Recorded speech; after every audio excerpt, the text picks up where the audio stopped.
Cherish by Kool and the Gang at number 24, up 3 from 27 on my fantasy playlist of August 10th, 1985. How you doing? It's Mr. DJ. Back countdown this fantasy playlist from 32 years ago. Cherish, a huge hit, 1985, number 1 on the adult contemporary charts for 6 weeks. The biggest adult contemporary charted hit of the 1980s. Cherish by Kool and the Gang. Number 24 on my fantasy playlist from the album Emergency. The album itself, remember Emergency? Now that was a kicking R&B record. I Need 10 Seats of Hot Passion. Give it to me. That great beat to it had the sirens going in that record. I mean, it had some great sound effects, but that was later on in the fall of 85. We're in the summer of 85 right now. The album recorded at Compass Point Studios in the Bahamas. There are two stories I got from one source of how this song came about. And they're sort of contradictory. I'll just lay it on you. J.T. Taylor, the lead singer of Kool and the Gang, he was working on the beach.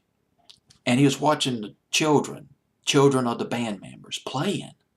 They were having a good time on the beach. The sun coming down, beach balls flying all over the place, the waves lapping the beach, lapping up on the beach, and I mean, what can you say? It's an ideal setting. And he watched these kids having such a good time. And J.T. Taylor, he thought to himself, a quote, how blessed we are.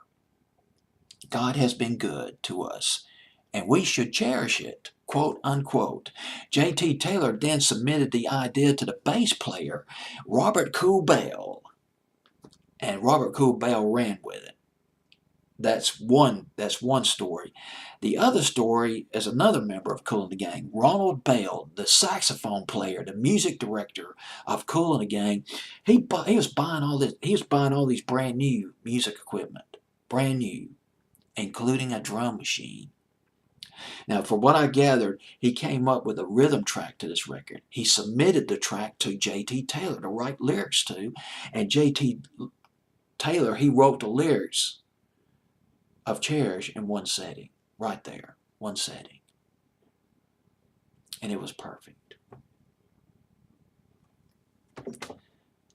Went to number 2 here in the States, number 2 in Switzerland, number 2 in Norway, top 10 in Austria, Belgium, Germany, went to number 4 in England. Kool and the Gang, really huge in England. Kool and the Gang, they had this knack. Well, here's the deal. They had some hit records in the 70s. You probably remember Hollywood Swinging. And of course, Jungle Boogie. Jungle Boogie was swinging. Swinging street, man. Straight street, straight funk. Just laying it on you. In your face. But in 1979, I think this was after they added the new lead singer, J.T. Taylor, they hit the ground running. Ladies' Night, Celebration in 1980, Too Hot, I think it was Too Hot in 1980, 1981, and there was Joanna and Misled, Fresh, and now you got Cherish coming in at number 24 on my fantasy playlist of August 10th, 1985.